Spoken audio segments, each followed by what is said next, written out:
प्रिय भक्तों, आज की वीडियो में हम जानेंगे आंवला नवमी कब है, आंवला नवमी में दीपदान कैसे करें, पूजा विधि क्या है और आंवले का दीपदान कैसे किया जाता है, कहां कहां आंवले का दीपदान करना होता है और वाला दीपदान करने से घर में मां लक्ष्मी की कृपा प्राप्त होती है। तो जरूर से आज का वीडियो देखिए। सब कुछ आज के वीडियो में जानने के लिए पूरा अंत तक वीडियो जरूर देखिए और चैनल पर नए हैं तो चैनल दे दें जोकी को सब्सक्राइब करके वीडियो को लाइक और शेयर जरूर करें। और हां, हाथ जोड़कर निवेदन है कि आज का वीडियो बहुत ही महत्वपूर्ण है, क्योंकि कार्तिक मास में आंवला नवमी और वाला दीपदान का इतना महत्व होता है कि आपके जीवन की कई सारी परेशानियां इस दीपदान से दूर होती हैं। यहां तक कि माता लक्ष्मी का आशीर्वाद आपको प्राप्त होता है।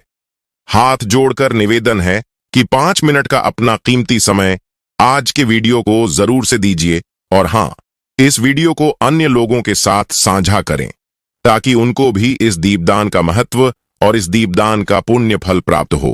कार्तिक मास का प्रत्येक दिन बहुत महत्वपूर्ण होता है।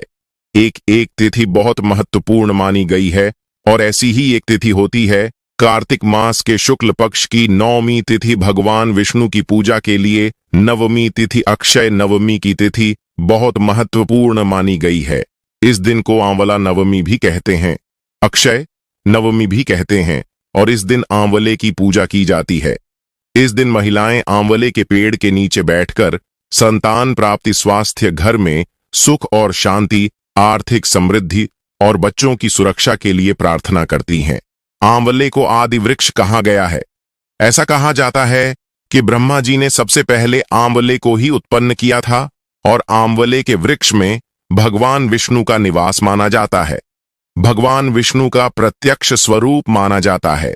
आंवले का वृक्ष तो कार्तिक मास के शुक्ल पक्ष की नौवीं तिथि को आंवले की पूजा अत्यंत आवश्यक, अत्यंत श्रेष्ठ और अक्षय फल देने वाला बताया गया है। तो आज की वीडियो में आप जानेंगे कि साल 2024 में अक्षय नवमी अर्थात आंवला नवमी कब है, नवमी तिथि कब प्रारंभ हो रही है, कब समाप्त हो रही है और पूजा करने का शुभ मुहूर्त क्या है और आंवले की पूजा आपको किस प्रकार से करनी चाहिए। आंवला नवमी के दिन हमें क्या करना चाहिए, क्या नहीं करना चाहिए, संपूर्ण जानकारी आपको आज की वीडियो में शेयर करने वाला हूं। तो बहुत महत्वपूर्ण है, आज की वीडियो पूरा जरूर देख लीजिए और अच्छी लगे वीडियो तो लाइक भी जरूर कीजिए। तो सबसे पहले जानते हैं कि अक्षय नवमी का महत्व क्या है। जैसा कि नाम से ही पता चलता है, अक्षय अर्थात इस दिन जो हम कार्य करते हैं, चाहे दान करें, चाहे भक्ति करें, चाहे पूजा करें, कोई भी पाठ करें, स्तोत्र पाठ करें, कोई भी शुभ कर्म करें, तो उसका फल हमें जन्म जन्मांतर तक प्राप्त होता है। इस दिन हम जो भी कर्म करते हैं उसका कभी नाश नहीं होता। इसलिए अक्षय नवमी को बहुत ही श्रेष्ठ माना गया है। आंवला नवमी के दिन भगवान विष्णु ने कुष्मांड नामक राक्षस का वध किया था। यह भी माना जाता है कि भगवान कृष्ण ने आंवला नवमी के दिन कंस का वध करने से पहले 3 वनों की परिक्रमा की थी। इसलिए अक्षय नवमी के दिन मथुरा वृंदावन की परिक्रमा की जाती है। कहा जाता है कि इस दिन जो भी व्यक्ति मथुरा वृंदावन की परिक्रमा करते हैं उन्हें कुंठ लोक की प्राप्ति होती है, भगवान श्री हरि विष्णु के लोक की प्राप्ति होती है। वैसे तो कार्तिक के महीने में, पूरे महीने में ही अगर आप स्नान करते हैं पवित्र नदियों में तो उसका फल बहुत अधिक प्राप्त होता है। लेकिन अगर पूरे कार्तिक मास में आप किसी भी नदी में स्नान नहीं कर पाते हैं तो मात्र नवमी के दिन स्नान करते हैं तो इससे भी आपको अनंत पुण्य की प्राप्ति हो जाती है। इस दिन आंवले के वृक्ष के नीचे भोजन पकाना, किसी ब्राह्मण को भोजन कराना और फिर स्वयं आंवले के वृक्ष के नीचे बैठकर ही भोजन करना, इससे अनंत गुना पुण्य फल की प्राप्ति होती है। ऐसी पौराणिक मान्यता है कि इससे आपको उत्तम स्वास्थ्य की प्राप्ति होती है और सकारात्मक ऊर्जा की प्राप्ति होती है। श्री हरि विष्णु और माता लक्ष्मी की विशेष कृपा के पात्र आप बन जाते हैं। अगर आप आंवले के नीचे ब्राह्मण को भोजन करवाते हैं, भोजन पकाकर और ब्राह्मण को भोजन करवाकर और फिर स्वयं प्रसाद स्वरूप में उसे ग्रहण करने से किसी भी प्रकार की आपकी कामना हो, चाहे संतान प्राप्ति की हो, चाहे धन प्राप्ति की हो, या फिर अनंत गुना पुण्य फल की प्राप्ति की कामना हो, निश्चित ही भगवान श्री हरिविष्णु की कृपा से पूर्ण होती है। आंवला नवमी देव उठनी एकादशी से 2 दिन पहले मनाया जाता है। ऐसा माना जाता है कि अक्षय नवमी के दिन ही सतयुग की शुरुआत हुई थी, तो अक्षय नवमी को उदया तिथि माना जाता है और सच्चे मन से श्रद्धा भाव से भगवान श्री हरिविष्णु की आराधना की जाती है। और अब जानते हैं कि आंवला नवमी साल 2024 में कब है।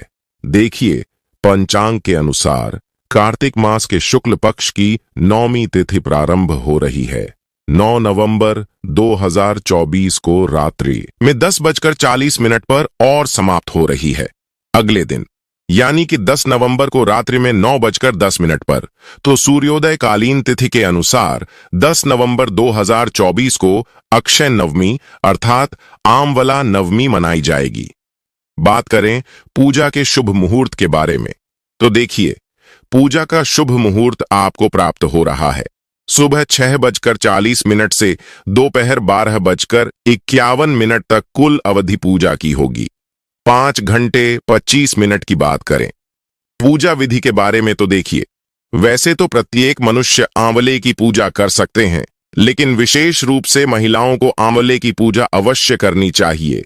तो आंवला नवमी के दिन प्रातःकाल जल्दी उठ जाइए, उठकर स्नान कर लीजिए और साफ स्वच्छ वस्त्र धारण करके आंवले के वृक्ष के पास जाकर विधि विधान से उसकी पूजा कीजिए। इससे पहले मतलब पूजा करने से पहले वृक्ष के नीचे अच्छे से साफ सफाई कर लीजिए। इसके बाद आंवले के पेड़ के नीचे पूर्व दिशा में खड़े होकर जल और दूध चढ़ाएं। आप चाहे तो आसन बिछाकर बैठकर भी विधि विधान से पूजा कर सकते हैं। अगर इतना स्थान ना मिल तो खड़े होकर भी आप पूजा कर सकते हैं। धूप दीप अर्पित करके विधि विधान से पूजा कर सकते हैं। पूजा पूर्ण करने के बाद आंवले के वृक्ष की आरती कर लीजिए। कम से कम 4 बार किसी भी वृक्ष की आरती करनी चाहिए। इससे ज्यादा फिर आपकी अपनी इच्छा, अपनी श्रद्धा।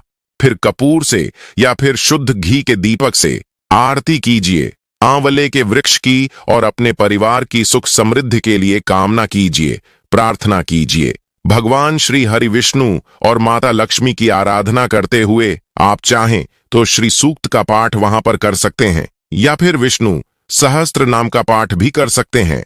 आपके पास इतना समय ना हो या फिर इतनी जगह ना हो कि बैठकर आप पूजा कर पाएं, तो ऐसे में ओम नमो भगवते वासुदेवाय नमः इस मंत्र का जप करते हुए पूजा कर सकते हैं।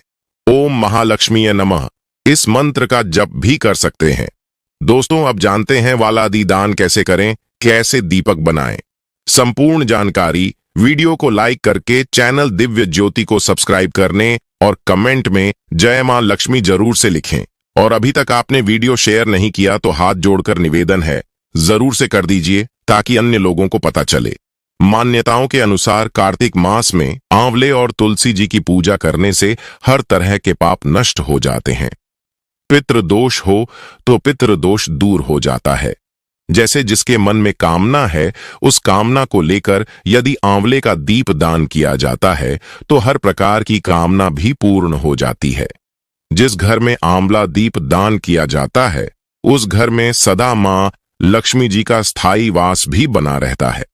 वैसे तो कार्तिक के पूरे महीने में ही आंवला दीप दान करना चाहिए, लेकिन जो लोग पूरे महीने में आंवला दीप दान करने में असमर्थ होते हैं, ऐसे में यदि आप एकादशी, जो कि कार्तिक शुक्ल एकादशी है, उस दिन से लेकर कार्तिक पूर्णिमा तक भी आंवले का दान करते हैं, आंवला दीप दान करते हैं, तो उससे भी आपको पूरे महीने में या पूरे वर्ष में किए गए दीपदान का फल प्राप्त हो जाता है। अक्षय नवमी एक ऐसी तिथि है जिस दिन आंवले के पेड़ की पूजा सभी को करनी चाहिए और इसी दिन आपको आंवला दीपदान भी करना चाहिए। वैसे तो आप अक्षय नवमी के अलावा, जिसे हम आंवला नवमी भी कहते हैं, इस मास में आने वाली जो भी मुख्य तिथियां हैं, जैसे कि एकादशी, वैकुंठ चतुर्दशी, पूर्णिमा, अमावस्या या गोपाष्टमी, या जो भी दिन भगवान श्री विष्णु से जुड़े हुए हैं, उन दिनों में भी आप आंवला दीप दान करके पुण्य की प्राप्ति कर सकते हैं।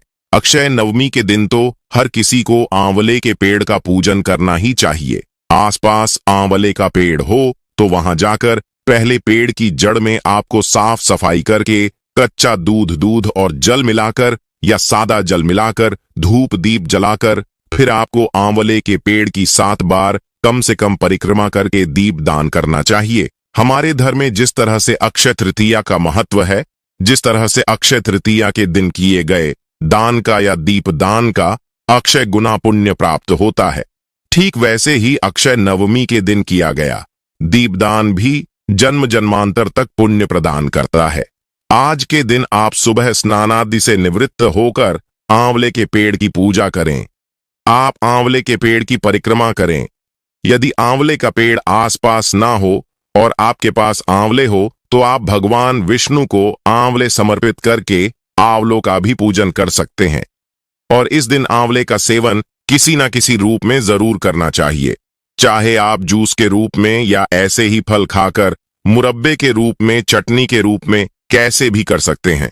और इस दिन आप अपनी सामर्थ्य के अनुसार कुछ आंवलों का दान भी जरूर करें, चाहे मंदिर में या किसी जरूरतमंद व्यक्ति को आप आंवलों का दान कर सकते हैं। आज के इस वीडियो में आप जानेंगे कि आंवले का दीप दान कैसे किया जाता है। जैसे कि आपको नाम से ही पता चल रहा है, इस विधि में आपको क्या करना है, आपको साफ आंवले लेने हैं। आंवले 5 या 7 की संख्या में आप ले सकते हैं। इससे ज्यादा जितनी आपकी श्रद्धा हो उतने आंवले आप ले सकते हैं। आंवले का दीपदान या तो आप सुबह ब्रह्म मुहूर्त में करें या फिर शाम को गोधूली बेला के समय, जिस समय सूर्य अस्त हो रहे होते हैं और रात होने वाली होती है, तो आप उस समय दीपदान करें, जिसके लिए आप साफ आंवले लेकर उन्हें पहले अच्छे से धो लें, साफ कपड़े से पोंछ लें। फिर मंदिर में या आसपास जहां भी आप पूजा करने वाले हैं, आंवले के पेड़ के नीचे वहां पर ले जाकर इन आंवलों का आपको पहले पूजन करना होता है। सभी आंवलों पर आप रोली चंदन लगाएं, अक्षत अर्पित करें। फिर आप आंवले का जो ऊपरी हिस्सा होता है उसे आप थोड़ा सा चाकू से कट कर लीजिए। चाकू से आप थोड़ा सा गड्ढा बना लीजिए ताकि उसमें एक छोटी गोल बाती आसानी से समा जाए। और जो बाती है वो घी की हो तो ज्यादा अच्छा है, घी की ना हो तो आप तिल के तेल का प्रयोग भी कर सकते हैं। आंवले छोटे और गोल होते हैं। कई बार वह जमीन पर या चौकी पर जहां पर भी आप स्थापित कर रहे हैं, जहां पर भी आप दीपदान करने वाले हैं, वहां पर अगर वह ठीक से टिक ना पाए तो आप मिट्टी के दीपक का प्रयोग भी कर सकते हैं। आंवले रखने के लिए जिस जगह से आंवला टहनी से जुड़ा होता है उस जगह ऊपरी हिस्सा थोड़ा सा कट करके गड्ढा बनाकर घी में या तेल में डुबोकर उसमें बाती रखें और फिर सभी आंवलों को आसन दें, अक्षत का या पुष्प का आसन दें और फिर इस प्रकार से उन्हें प्रज्वलित कर दें जैसे कि आप नॉर्मल दिया जलाते हैं। सभी बातिर को जलाने के बाद आप हाथ जोड़कर सबसे पहले गणपति भगवान का, फिर श्री विष्णु भगवान का और महालक्ष्मी जी का ध्यान करें। अगर आप आंवले का दीपदान अपने घर में ही कर रहे हैं, आपके घर में ही आंवले का पौधा है, तो बहुत अच्छी बात है। एक आंवला आप जलाकर दीपदान करके अपने मंदिर में रखें और आप बाकी आंवले जो आंवले का पौधा है वहां पर रखें। इसके अलावा जो भी आपके घर में पवित्र पौधे हैं, जैसे तुलसी जी हो या आपके आसपास शम का पौधा हो या आसपास कोई वट वृक्ष हो, पीपल का वृक्ष हो, वहां पर जाकर भी आप आंवले के पेड़ के अलावा दीपदान कर सकते हैं। एक दीपक आप अपने पितरों के नाम से आज के दिन जरूर जलाएं ताकि पितरों का भी उद्धार हो सके।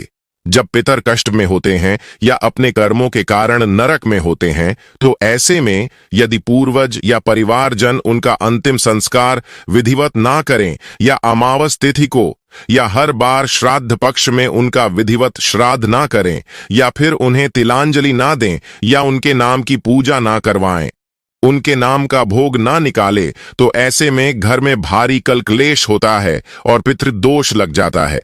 इसी पितृदोष से बचने के लिए आपको आंवला नवमी के दिन अपने पितरों के नाम से एक आंवले का दीपदान कम से कम जरूर करना चाहिए।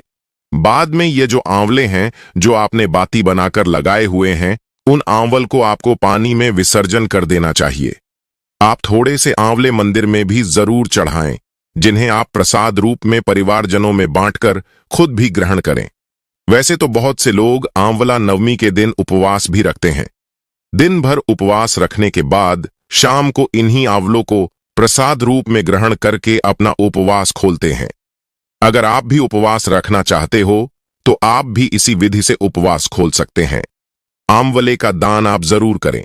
शाम की पूजा में जितने आंवलों का आप दान करना चाहते हो उतने ही आंवले चौकी पर रखें, उनका पूजन करें और उसके बाद माथे पर लगाकर हाथ जोड़कर प्रणाम करें और प्रार्थना करें कि आपके द्वारा किए गए आंवलों का अपार पुण्य आप और आपके परिवारजनों सहित आपके पितरों को सदा मिलता रहे। फिर किसी योग्य व्यक्ति को इन आंवलों का दान कर देना चाहिए। आज के दिन आप अपने घर में आंवले का पौधा लगा सकते हैं। अपने घर के अलावा सार्वजनिक जगह पर किसी मंदिर में, पार्क आदि में भी आंवले का पौधा लगाना बहुत ही शुभ फलदायी होता है। आंवले के वृक्ष की पूजा करने से देवी देवताओं का आशीर्वाद प्राप्त होता है। इस दिन व्रत रखने से संतान की प्राप्ति भी होती है। ऐसी मान्यता है कि आंवला पेड़ डीएच की पूजा कर 108 बार परिक्रमा करने से मनोकामनाएं पूरी होती हैं। इस दिन विष्णु सहित आंवला पेड़ डीएच की पूजा अर्चना करने से अक्षय पुण्य की प्राप्ति होती है। अन्य दिनों की तुलना में नवमी पर किया गया दान पुण्य कई गुना अधिक लाभ दिलाता है। धर्मशास्त्र अनुसार इस दिन स्नान, दान, यात्रा करने से अक्षय पुण्य की प्राप्ति होती है। आंवले के वृक्ष के नीचे पूर्व दिशा में बैठकर पूजन कर उसकी जड़ में दूध देना चाहिए। इसके बाद पेड़ के चारों ओर कच्चा धागा बांधकर कपूर बाती या शुद्ध घी की बाती से आरती करते हुए 7 बार परिक्रमा करनी चाहिए। इस दिन महिलाएं किसी ऐसे गार्डन में जहां आंवले का वृक्ष हो वहां जाकर वहीं भोजन करती हैं। पूजा अर्चना के बाद खीर, पूड़ी, सब्जी और मिष्ठान आदि का भोग लगाया जाता है। नवमी के दिन महिलाएं भी अक्षत, पुष्प, चंदन आदि से पूजा अर्चना कर पीला धागा लपेटकर वृक्ष की परिक्रमा करती हैं। आंवला नवमी के दिन परिवार के बड़े बुजुर्ग सदस्य विधि विधान से आंवला वृक्ष का पूजा अर्चना करके भक्ति भाव से पर्व को मनाकर आंवला पूजन के बाद पेड़ डहेज की छांव पर ब्राह्मण भोज भी कराते हैं। आंवले के वृक्ष के नीचे ब्राह्मणों को भोजन कराएं तथा खुद भी उसी वृक्ष के निकट बैठकर भोजन करें। उम्मीद है आज की यह जानकारी आपको अच्छे से समझ आई होगी और वीडियो अगर आपको कोई भी जानकारी सही से समझ ना आए तो दोबारा से देखें और आपका कोई प्रश्न है तो कमेंट के जरिए मुझे जरूर लिखिए, मैं आपको उसका उत्तर अवश्य दूंगा।